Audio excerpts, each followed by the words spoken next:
Now, you know how if you look at Big Mac prices around the world, you can figure out what currencies are over and undervalued? Well, these days, people are watching iPod prices for the same exact reason. Bloomberg's Sarah Eisen explains.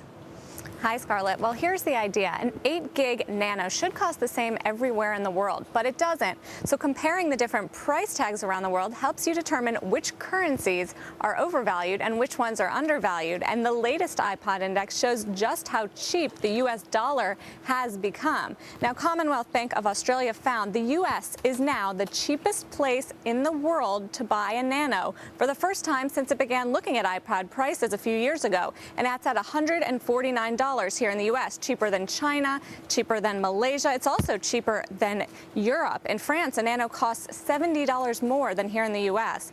Now, putting the dollar almost 50% undervalued versus the euro.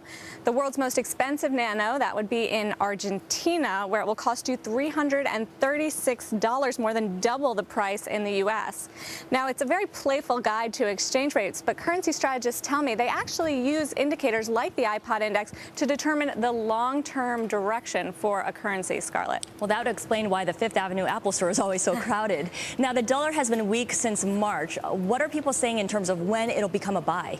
Well, right. The dollar has declined 12% on a trade-weighted basis. This is a good indication. It's a broad indication of dollar weakness because it measures the dollar against 26 other currencies. So we are at historic lows here on the trade-weighted index. Still, though, not the lows we've seen since 2008, which shows it could run further lower from here, Scarlett. All right. Thank you so much, Sarah Eisen, on the iPod index.